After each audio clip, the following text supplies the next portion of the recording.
Good afternoon. I'm your host, Ibrahim, Executive International Partnership Office, Kumaraguru Institutions. I welcome you all for this conversation on graduate application process. Speaker of the day is Abhyuday Pai, Admissions Ambassador, Tandon School of Engineering, New York University. And the moderator is Shanthi Mohan, Advisor, Education USA at USIEF. This conversation is very important as it encompasses the whole process from the start to end of the application process. So I encourage all of the participants who are faculties as well as aspirants of higher education to observe this prudently and take notes, please. I also advise you all to ask questions through Q&A tab, as it's a great platform to solve all your queries. Thank you for joining us through other apps like Zoom, YouTube, and Facebook. I now pass it on to our moderator to commence the conversation. Thank you so much. Thank you, Ibrahim. Good afternoon to everyone who have gathered here through this online session. I'm Shanthi Mohan and I work with the Education USA Chennai Center as an advisor. I think some of you would have joined us in the previous conversations, and probably for a few of you, this might be the very first session that you are attending. So I would like to begin the session with a quick introduction to Education USA and what we do, and then hand over the stage to Abhyuday Pai for a detailed session on graduate application package overview. Just give me a second to share my screen and start the presentation, please.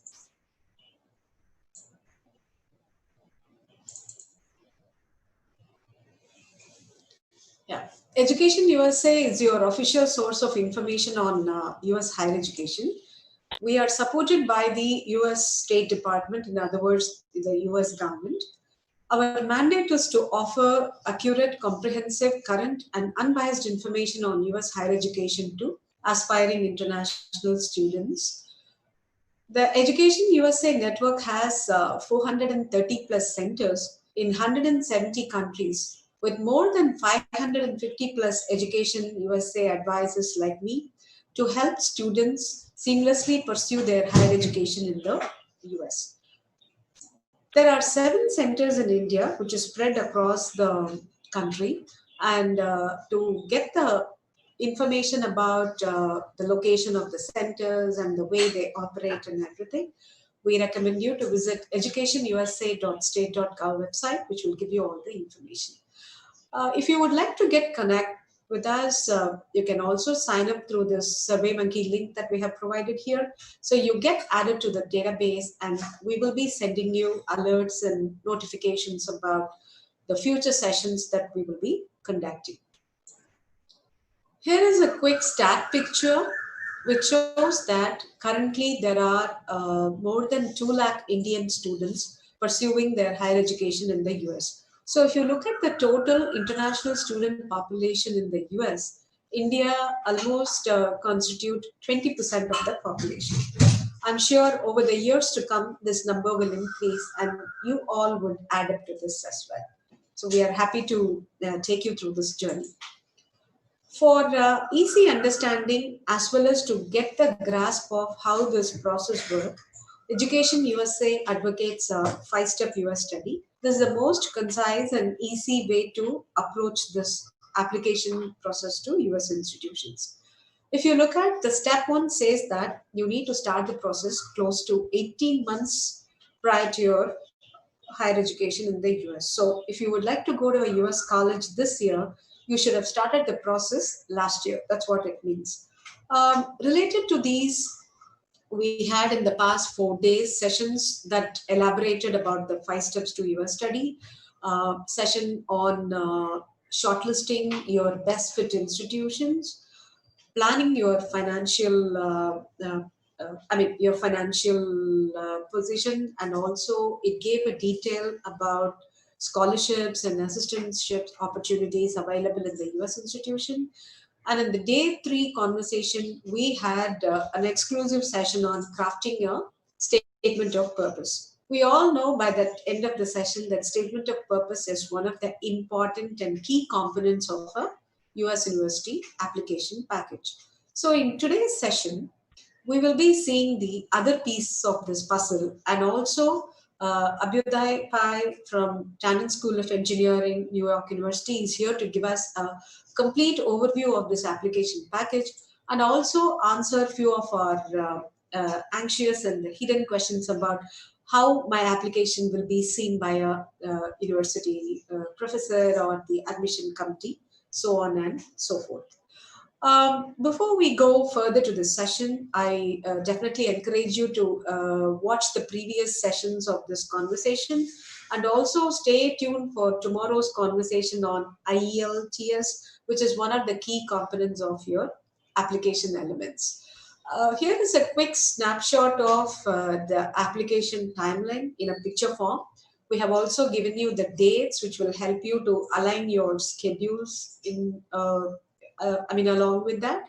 However, these are all indicative picture, but please remember the application deadline to a US university is a firm date. So it is mandatory that you are able to put the best application package possible final exams, prior to that date. all the final year students, they are going to be Aparna, can you please mute your mic? Based on the past 2 semesters aggregate. They will not have to write an exam because there is no likelihood of in-person exams before November. So, considering the extraordinary time we are all in, Education USA advisors reach to the students through our virtual advising process. So, we have, I would say, a good list of sessions that we have been doing in the past and we are also doing. To know more about them, you can either visit educationusa.state.gov website or reach out to our Education USA India calendar to know the forthcoming sessions in our array. We always want to cater to the students. So you can see we have the presence in all the popular social media platforms. So please do reach out to us through our Facebook, Instagram, through the Global Education USA, the Twitter page, and the YouTube. Our YouTube has a good playlist of important sessions on US university application process. So this would help any student who aspire to pursue their higher education to get a good understanding about the various stages of the application process. Added to that, we also have a mobile app which we have recently launched, which is called Education USA India mobile app. You could download it either from a Google Play or App Store, and this is absolutely free. And the advantage of downloading this mobile app is that you do get notifications about scholarship alerts and also about the sessions that are forthcoming and anything that is definitely needed for the application process to US universities. So we encourage you to download these sessions as well. This is the contact detail of our 7 centers in India. I know it may be very hard to take down all the information immediately. Either you can take a quick picture of it or you can visit EduSA Centers India short link and it will give you the contact information of all the centers all around India. So now it's time to hand over the stage to Abhyuday Pai, who would take you through this graduate application process in detail. Abhyuday, the stage is yours. Yes. Okay. Thank you, Shanthi. Good evening, everyone. This is Abhyuday Pai from the other side. So I've been with NYU Tandon for the last 12 years, and I will be taking you all over a quick view for the application package. That's what we're going to discuss today. So you can reach out to me if you have any questions or so on. You can see my email address in there. So let's start. Shanti, can we go to the next slide? So as Shanti mentioned in one of her slides, that you have to start early in this process. So the secret mantra or the secret ingredient in this whole process is nothing but starting early. So at this point of stage, I think many of you would have finished filtering out the universities. I think there was a session on filtering out universities based on your interest. So after that, once you have the number of universities in hand, like maybe 8 to 10 universities you want to apply, the first thing you would like to see is the application and its deadline. So it's the most important thing, even when you're filtering out the universities, because if the application deadline is over, then there is no point, it will not fetch you anything for all the research you have done to find out about different universities. So to make sure that you are way ahead of the game, start your application at the earliest.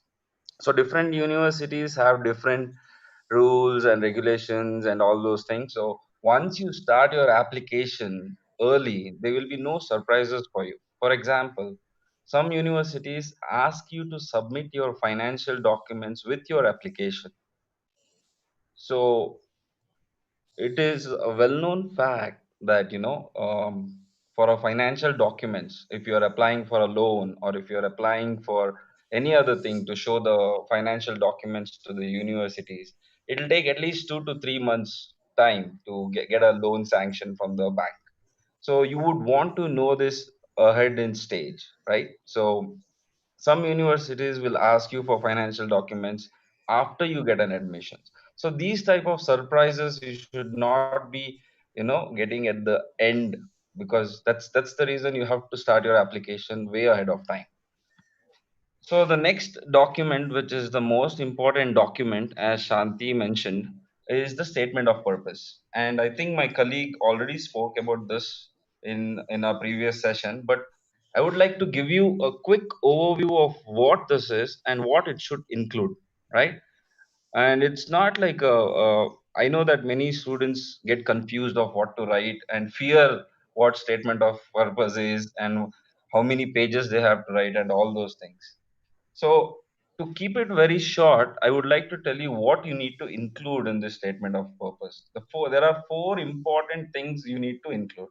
First one is what you want to study at the graduate school. What program are you interested in? What program are you going to apply? And why you want to study it? What experience you have in this field? And what you plan to do with your degree once you have it. So these are the four important points which you have to address in your statement of purpose, right? And admissions committees look for candidates with clear, well-defined research interests that arise from experience. So make it very clear. You don't have to write big words, and you don't have to make it flashy or anything like that. So let it be simple and to the point. And also be very selective what you want to include and what you don't want to include in your statement of purpose. You don't want to write something like a cricket match, about a cricket match or anything like that, right? So make it like that. And last but not the least, ask for feedback. Give it to someone, one of your faculty, or probably someone from EducationUSA whom you trust. Let them take a look at your statement of purpose, check for spellings and grammar errors on all those things. So once you do all these things, you are done with your statement of purpose. And remember one thing, don't give the same statement of purpose to almost all the universities. You will have to change here and there, because you will also have to mention why you have chosen a particular university in your statement of purpose. What has attracted you in from this university? So you need to keep changing for every statement of purpose for different universities. Okay. So that's statement of purpose for you. The next one is resume. Okay. So in United States, the standard format is one page. Okay. And you would be thinking or wondering, how is it possible in one page? Believe me, unless you have an experience of more than 8 to 10 years, it will not go to the second page. Okay. In the resume, what you need to include and what you don't need to include. First thing is, you don't have to include your 10th standard or your 12th standard, where you went, which school you went. All those things you don't have to include. You can straight away start from your undergrad degree. Where have you done your undergrad degree? What is your GPA? And which semester you are studying? Those things you can include. You can include skills acquired during your undergrad. You can put in about your internship experience or research experience. All those things you can put in, or you can put in about extracurricular activities, that somewhere you have participated in some competitions, let's say some cyber related competitions where you have won. So those things you can include in your resume, not 10th and 12th standard marks and all those things. Okay, so keep it very simple, one page resume. You will have the format everywhere on the web, so keep it very simple. So the next thing is your official transcripts. So you will be deciding to go to United States in the third year of your undergrad out of your 4 years. So you can apply to any universities as long as you have up to 6 semesters of transcripts. You don't have to wait until you get all the semester transcripts. If you have finished your degree, then you will have to provide your degree also and all the transcripts from first to 8 semesters. So again, make a note of it. Many universities, they do have different rules and regulations. For example, at NYU Tandon, we ask students to send us an official transcript from the registrar of their university. The envelope should be sealed and it should not be tampered, and you should mail it to us to our office. So that is the process for NYU Tandon. There are universities who will ask you to just scan your transcripts and upload your transcripts. So there are different ways of submitting official transcripts. Okay. And one more thing. So make sure to have at least 15 to 20 sets of official transcripts with you. If you are applying for at least 8 to 10 universities, you need to have at least 15 to 20 sets of official transcripts with you ready before applying. Okay. So make sure that you talk to your registrar and get it all at once. Okay. And the next thing, many students come to us and ask me that how to calculate the GPA in your transcripts. So across US, it is the GPA is out of 4, and in India, I know that the GPA is out of 4, out of 5, out of 10, and then there is percentage also. So let me give you a fact. So whatever calculation you do, whatever calculations you do from the website or from anywhere, the admissions committee is going to again recalculate it there before evaluating. Okay, so don't spend too much time on trying to calculate the GPA. How is it going to be? And there are so many formulas I was looking at. So don't break your head on calculating your GPA, because the admissions committee in almost all the universities are going to recalculate and then give a GPA before evaluating. Okay, so that's about official transcripts for you. And there's another question students ask about transcripts and academics, is that if they have backlogs, can they apply? So no university in the United States say that if you have a backlog, you cannot apply, right? So you can still apply and you can still make a case, right? And there are examples where the undergrad GPAs are very low, but still they've gotten into very good schools in United States. Okay, so when faculties or the admission committees are evaluating your application package, they are not looking at only one document. They are looking into your statement of purpose. They are looking into your transcripts. They are looking into your each and every course you have taken. They're looking into your standardized scores, letters of recommendations, everything. They're going to look into it and then make a decision. It's not that just because you have a very good or very bad undergrad, you are going to directly be rejected. It's not like that. Everything is evaluated, everything is read. That is why it is said that statement of purpose, when you're submitting any document within your application package, you should be very, very careful. The next thing is the standardized tests, right? So again, there are different different universities ask different tests for different programs. Okay, so some engineering, it might be GRE scores, and for management type of courses, it may be GMAT and so on. So take a look into your program and see what has been requested or what has to be submitted, because Even in one university, different programs might be asking you different type of scores. Like some programs you might not need GRE scores at all, and some programs might need GMAT only. Some programs might need only GRE scores. So take a look at it and then submit your documents. And then the English level language. So there are different English languages, that is TOEFL, IELTS, and so on. So see which of them are accepted in the universities, because some universities will be in that clearly mentioned it will be either TOEFL or IELTS and so on. So make sure that whatever is asked, only those things are to be submitted.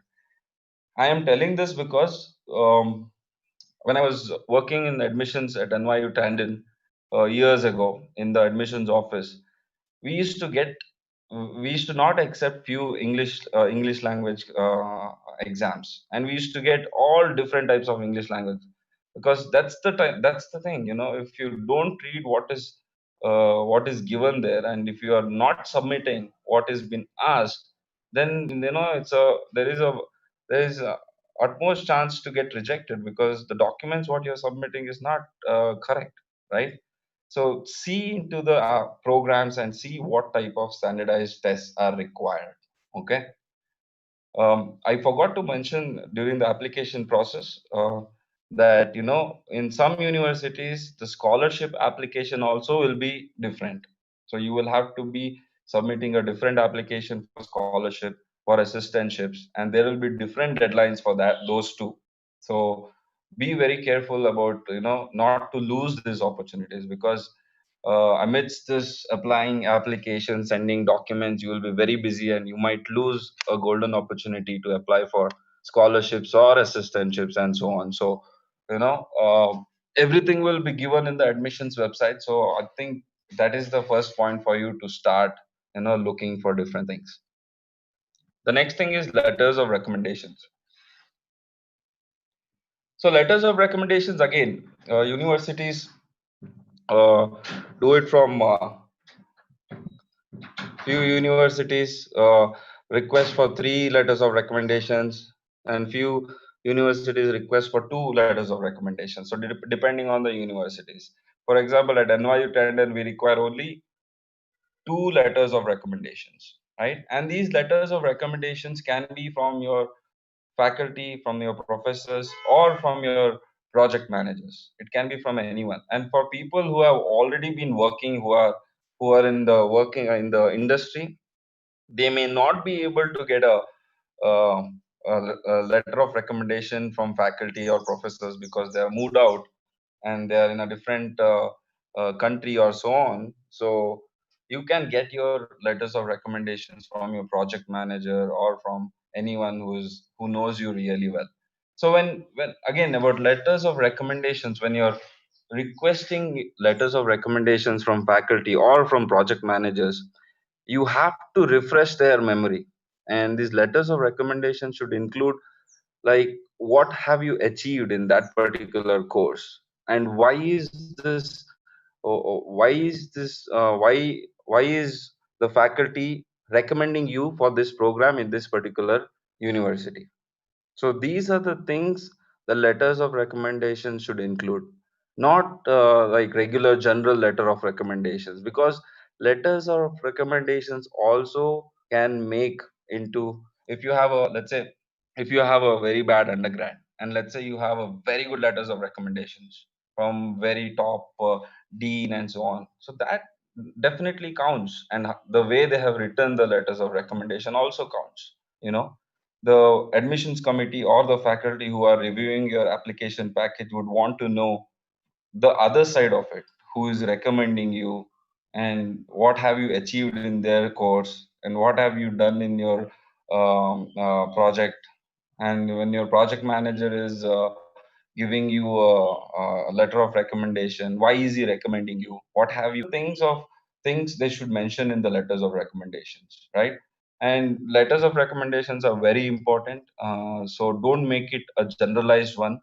You can make it into a story, or you can ask the recommender to make it into a story, or those type of things can be done. The next thing is papers published or research experience. Very important thing. If you have published any papers, it's a very good positive thing for you. If you have published papers or any research experience, or if you have assisted any faculty in any of their coursework, or any of their publications, please do send all those things, because that will also fetch you some good brownie points. So that's the thing about applications. And the next thing is financial documentations for getting an I-20. I think it's another big topic again. What are the things required for financial documentations? What is acceptable and what is not acceptable? Simple rule is you need to show liquid assets. That's all. You cannot show property papers or your gold value and things like that. You have to show liquid assets that you're looking for. That's it.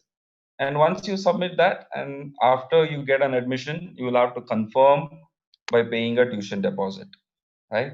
You will have to confirm by paying a tuition deposit to one or two universities, and then apply for your I-20. So these are the only things which is required for you to do under application package. As Shanti mentioned, and if you ask any counselor or any person, you should start very early all this package, all these applications and everything, so that there will be no surprises for you, and you will be way ahead of time. So I think that's it. I think Shanti, you can go to the next slide.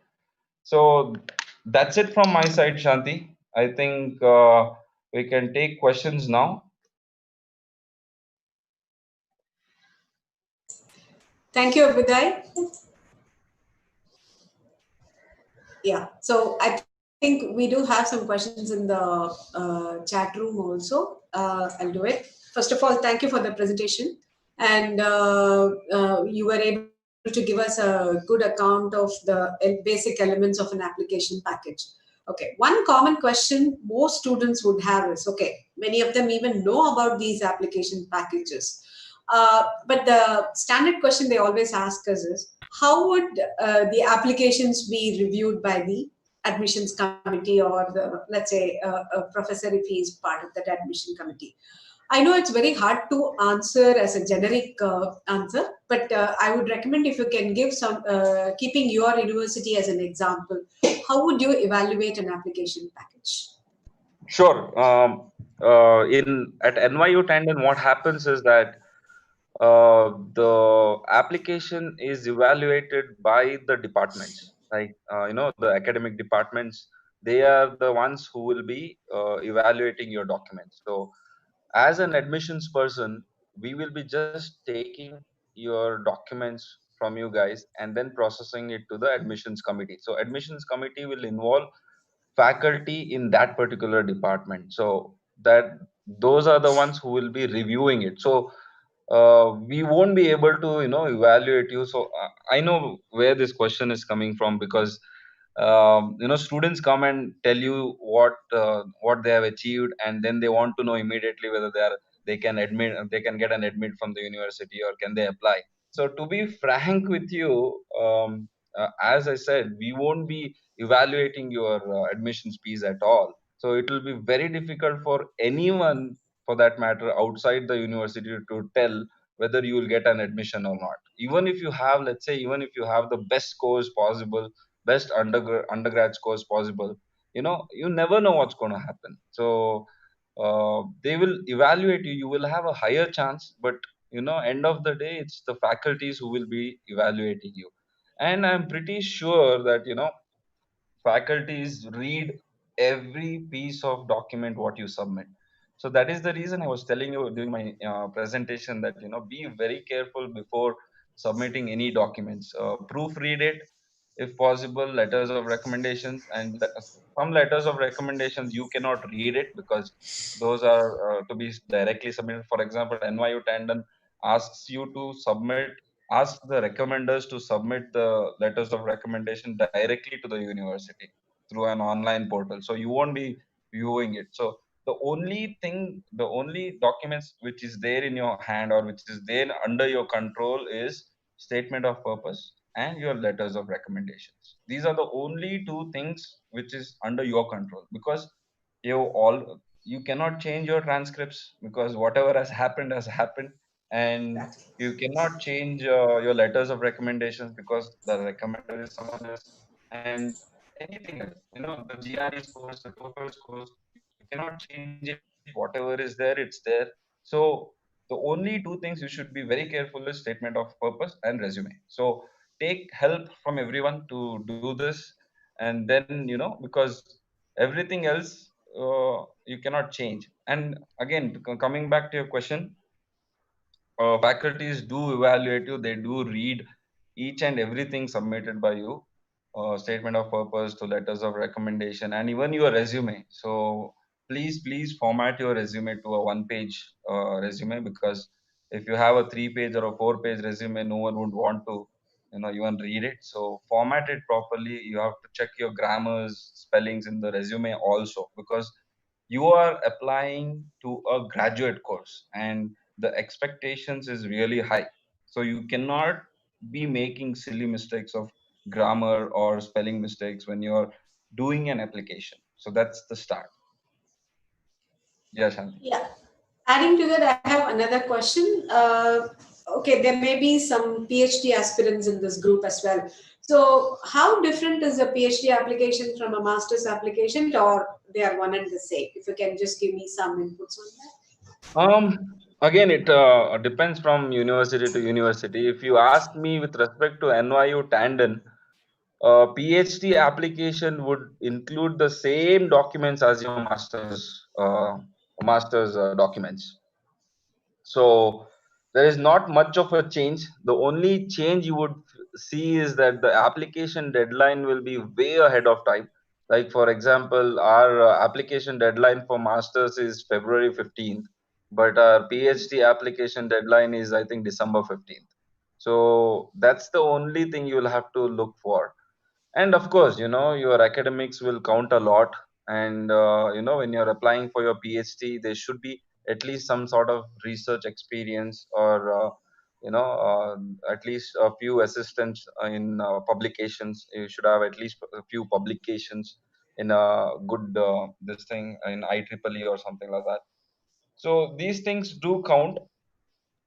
And at NYU Tandon, there's only one intake. Most of the universities have two intakes for PhDs, but at NYU Tandon, the PhD intake is only during fall. We don't have a spring intake.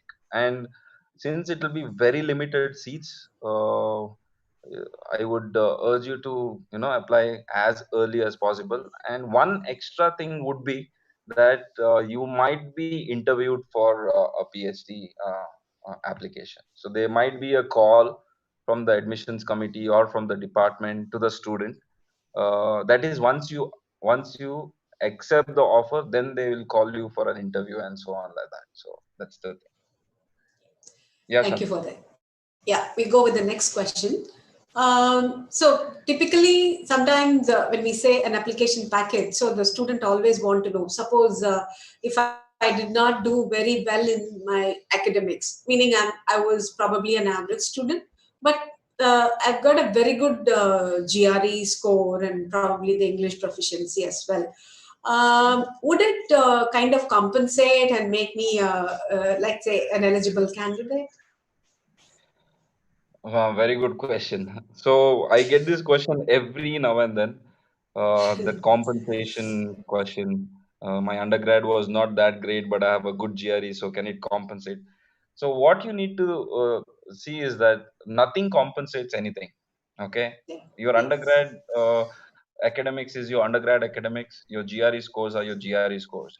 Yes, because if you had your undergrad bad and you have a very good GRE score, and if you are able to tell what your interests are in your statement of purpose, or if you are able to put it on paper, why are you a good candidate for them, then I think even though you have a not a great undergrad, I think you can still make it into the university. Because I just gave you an example of a few people.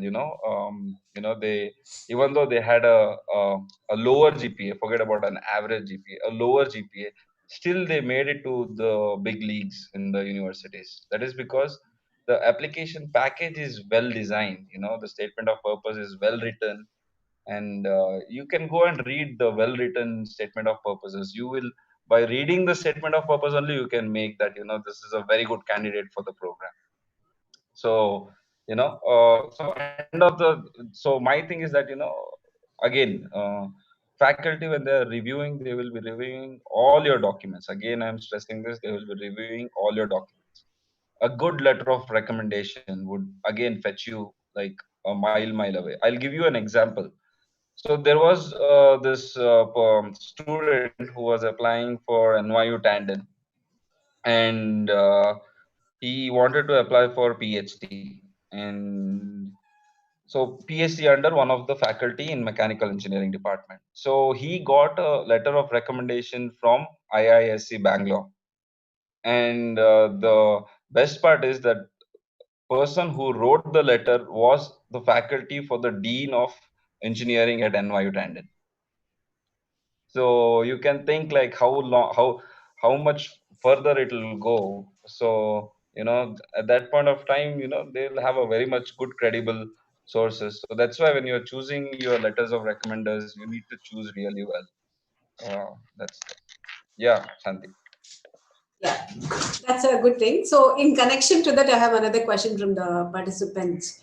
Suppose if my recommender is not very good at writing a letter of recommendation, what would be the impacts or how it affects my chances of admissions? Is it always necessary that It doesn't have, I mean, it doesn't have to be like a perfect letter of recommendation. I mean, if they don't write well, that's fine, but it should not be way off. They should be able to at least convey what they're able to, what they're saying in the letter. It should be, understanding in a way, somewhat understanding, right? It cannot be way off. It's a good question, actually.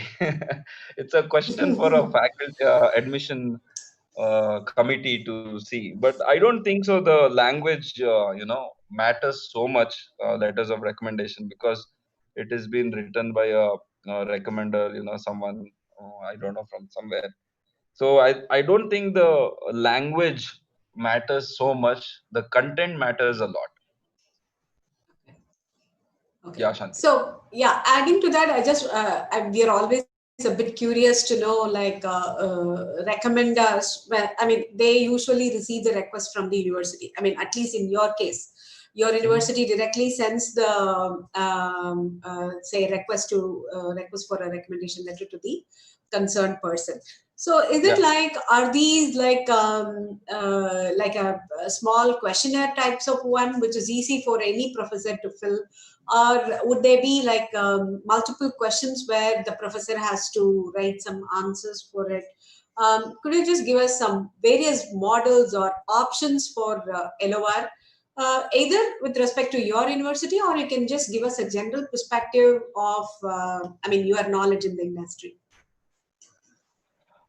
See, I mean, with respect to NYU Tandon, we don't have a questionnaire or multiple choice questions or anything to the recommenders. They are free to write what they want to write. But usually, what happens is that there are certain things which if the recommenders don't know. That's what I said during my presentation, that when you're talking to your recommenders, talk to them and tell them who you are, because they would have met like so many students, they would not know what to write. So you can give them tips on like what you can include in the letters of recommendations, and what are the things they can tell, and any achievements they have done in that particular course. You can jog their memory and tell them to write about that. If it is a recommendation from a manager, you can tell your manager like, in a particular project, you might have achieved something big, so you can ask them to highlight those themes. Highlighting those achievements by the recommender will definitely help. And then ask them to also, if possible, you try to use anecdotes, that will also help them. And then you know uh, that's it, I think. But they should be able to, if the again they should be able to they should be able to tell the university why this candidate is a good match for your program, and what has he achieved in the undergrad level, or why is the faculty recommending him. So these are the few things which the recommenders, while recommending the student, should write. But not many know about this. So I think it's the students' responsibility to talk to them and make them understand to what to include in the letters of recommendations. Yeah, that's really a valid point. I think students should definitely make a note of this. The next question is about, can an undergrad student apply for direct PhD program? If so, how can they prepare themselves? Yes, an undergrad student can directly apply for PhD. And how can they prepare for PhD? If they are looking for a PhD directly from undergrad, they should be involved in some good research from their second year or third year itself. They should have a good experience of at least 1 or 2 years of research under a faculty, and at least few publications should be there involved. They should have published at least 1 or 2 publications. So these are the few things, and rest of it is like academics should be very high. Academics, there's no question of average or anything. Academics should be at high standing, and then the GRE scores also should be, you know, uh, very good scores, not like the average scores. So these are the only things they can get ready, do to, and then apply for a PhD.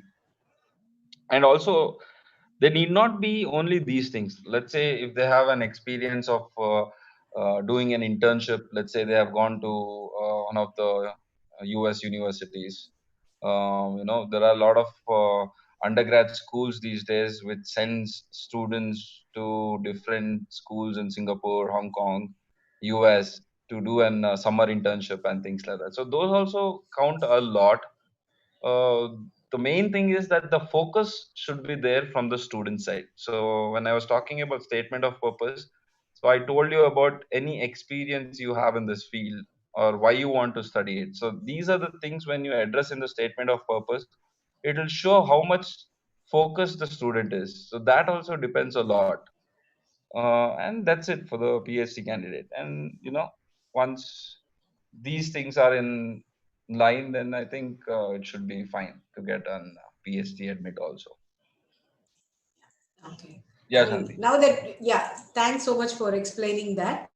Now that you spoke about how important the GRE score is in a PhD admission along with the academics, under the COVID situation, this is one common Mhm. question most students ask, Mhm. that many colleges are coming up with a GRE and GMAT waiver. How will they Mhm. evaluate the application in light of this new change? Very good question.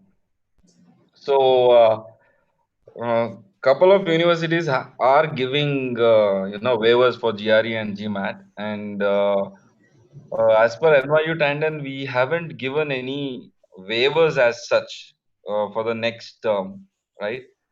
This fall 2020 is already over. So for the spring and the fall 2021, we haven't made any changes as of now. But I think even though the universities have given a waiver for GRE and GMAT, there are other things which they'll evaluate at. They'll look into your official transcripts. They'll look into your statement of purpose. The statement of purpose will be given more importance because there's no GRE or GMAT or anything. Then the letters of recommendations also will be given more importance. So these things we'll see. And then the resume, if you have any work experience or internship experiences. So these are the things they'll count probably if they have completely waived your GRE and GMAT scores. So Yes, does your Shanti. university offer this kind of a waiver for, like, suppose I'm I have about 5 years of work experience in the relevant field. Say I want to apply to an industrial engineering or a engineering management program at your institution. So having that experience, does it kind of allow me to get those waiver at the time of applying? No. No. I'm sorry, Okay. I just said no because these type of questions have been asked already by a lot of students. So Yeah. even though you have a 15 or 20 years experience, also we don't give any waivers for GRE and even for Okay. English exams because there are Yeah. so many times wherein students have come to us and they have said, okay, we have like 15 years of experience. Whether should we still give 15 years or 10 years of experience in industry and 5 years of experience in academia, then 3 years of experience in research. So this is like the profile I'm telling you of a candidate. And can we give an waiver? So we don't give any waiver of any GRE or English exams. But in case of GRE, waivers are not possible at all. But in case of TOEFL or English related exams, what we do is we do have a form for NYU Tandon, wherein it's a English requirements waiver form.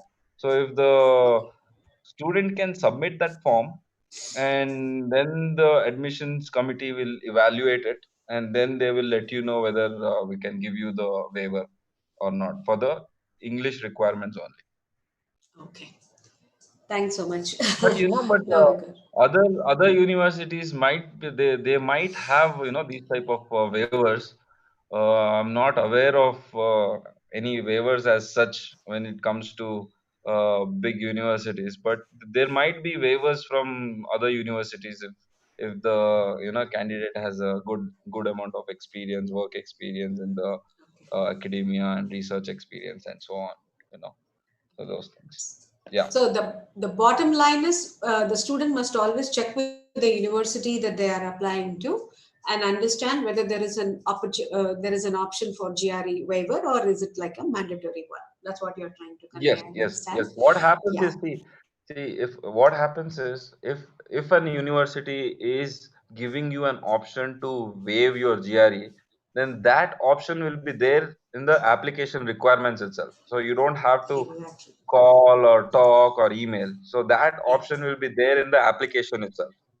So that is why I mentioned, you have to start your application way early so that you will not be surprised to know that, oh, I had an opportunity to waive the GRE. So that those Yeah. things will be there in the applications itself. Yeah. And for example, the TOEFL waiver requirement, we have it in our application requirements website itself. So you can take a look into it. And if at all there is nothing related to a waiver for GRE, then it means that it's not there. Got it. That's clear now. Okay. So we have few more questions, so I'm going to read the next one out. Sure. Could you please explain the difference between MS and a professional master's program?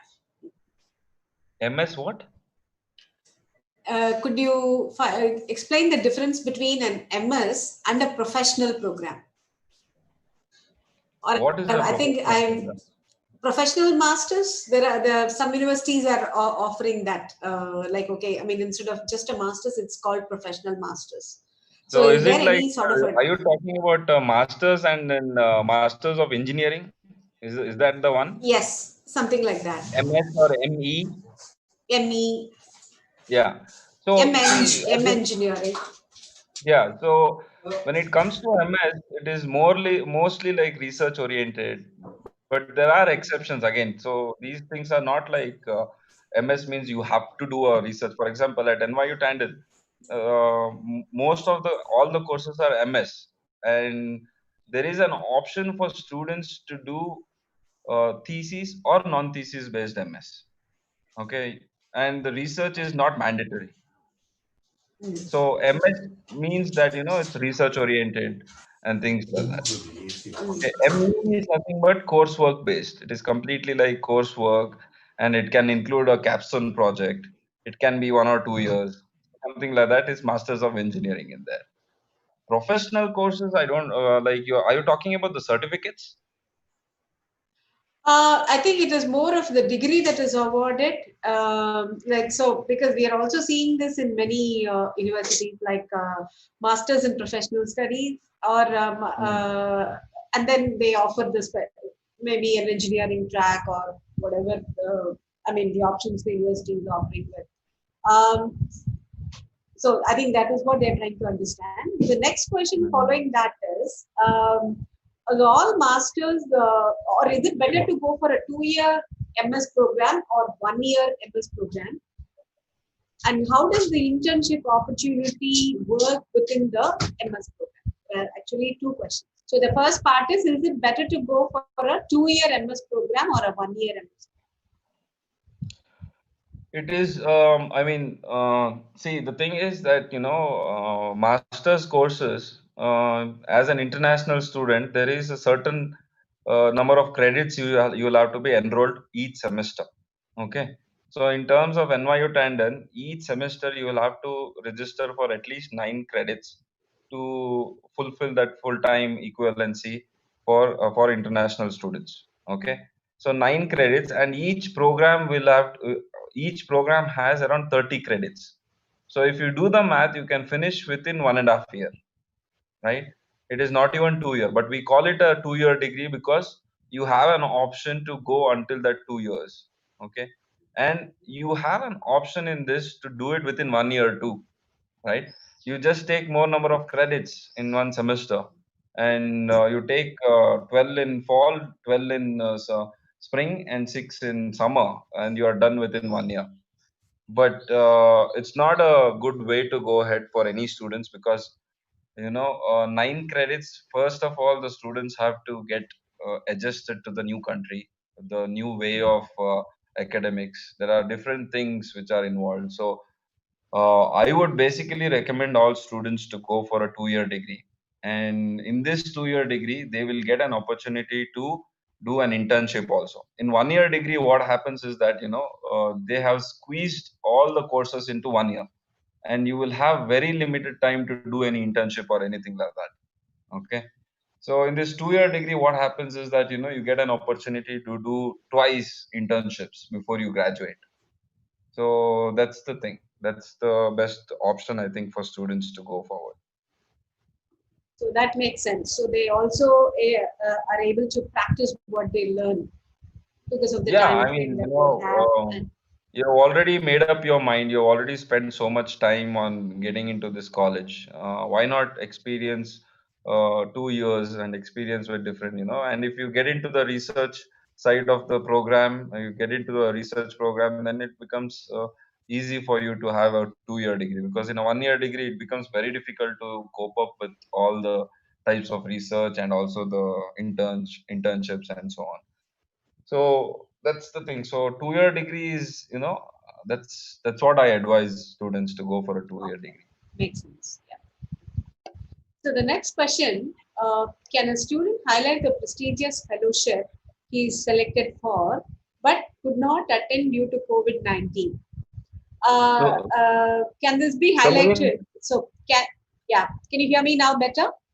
Can Yeah. a student Mm. highlight in the statement of purpose about a prestigious fellowship he is selected for but could not attend due to COVID-19? He can put it in the statement of purpose. But with this COVID-19, it's very difficult to predict anything what's going to happen, because everyone is going to be evaluating for the first time after COVID, right? So for the fall semester, fall 2020, the evaluation is already been done done in January itself. So the new applications which will come for the spring semester will start only by August end. So it will be interesting to see how this COVID situation, what are the waivers, coming back to your waivers question, what are the waivers they're going to give, Yeah. and how faculty are going to evaluate. But I think it's best to, include that in the statement of purpose, why, about that fellowship and why he couldn't attend, so that they know what happened. And so they know that the student had an opportunity, and they know that the student is a great student for having got an opportunity for that fellowship. Thank Yeah. you. I think in continuation to that, there is one more question. Yeah. I have not had many opportunities to undertake research in my undergraduate, and I have not done much, probably internship and those sort of things. If there is nothing much that I can write in my SOP. So, how will the admissions committee view this? See, the admissions committee is going to look again, as I mentioned, they're going to look into all your other documents also. It's not only the statement of purpose. I understand that the student couldn't do much in the undergrad, but at least in the statement of purpose, he or she can at least mention why that program he is choosing, and wow, and what is the interest, and what is he going to do with that degree. So those things also can be written in the statement of purpose. And since the student doesn't have anything much like internships or research, it is not a requirement, right? No, when it comes to NYU Tandon, we are not saying that your research experience or internships, it is not a requirement. It is not like mandatory to have. Like what we say is that GRE is a mandatory requirement for this program. So these experiences are not mandatory. So the faculty who are reviewing the application will review based on his coursework, what he has achieved, like what are the grades he has got in different courses, and what is his GRE scores, TOEFL scores, and any other extracurricular activities if he has. So based on those only, they can still make a decision. Yeah. Yeah. That makes sense. That makes sense. Thanks so much. The next and probably the last question for today's session is that I'm sure you would have been asked this question n number of times. Does NYU Tandon accept students with 3-year bachelor's degree, particularly those who are from BSc? No. No. Yeah, I mean it's a question asked by a lot of students, and a lot of students come to me and ask those questions. But unfortunately, that we don't allow any 3-year degrees. So that's the thing. So whenever a 3-year degree student comes, I tell them that why don't you do another 2-year degree program and then apply. So that's the only thing I can tell about, because when it comes to NYU Tandon, we don't accept so 3-year degrees. So that's the thing. Yeah. Yeah. Thank you so much, Abhyuday, for answering all those questions and giving a good overview of typical graduate application package. I'm sure the students who have attended this session would have benefited by the way you explained the individual element and their impact on your the application package as such. I think we have come to the end of today's program, and thank you all who joined us today. And before we forget, there is a session that's happening tomorrow on English proficiency exam, IELTS. We encourage all the participants to attend that as well to get a clear understanding of how to crack those exams. I now hand over the stage to Ibrahim, if you're around, or Naveen. Naveen, thank you Yeah. so much, Yeah. ma'am. So Abhyuday, I you want wanted to to say? just make a point. Thank you so much for having me over, EducationUSA and team. This is a very nice way to talk to students. Even though we cannot travel, actually this is the travel season for us. Talking to a lot of students. So now since no one is traveling, this is a very good session organized by EducationUSA. And I hope I was able to give the maximum information for all the students who have attended. And you have my contact information on the website, and you can get it from Shanthi also. So reach out to me, and I'll be happy to help you with anything you want. It may not be related to NYU Tandon also, so I'll be happy to help you with any other questions or anything you have related to higher education in US. Thanks, Shanthi. Thanks so much, Abhyuday. That's a great gesture. We encourage students to connect with you. Thank you. Thank you, Abhyuday, and thank you, ma'am. And I'm Naveen, Executive International Partnerships, Kumaraguru Institutions.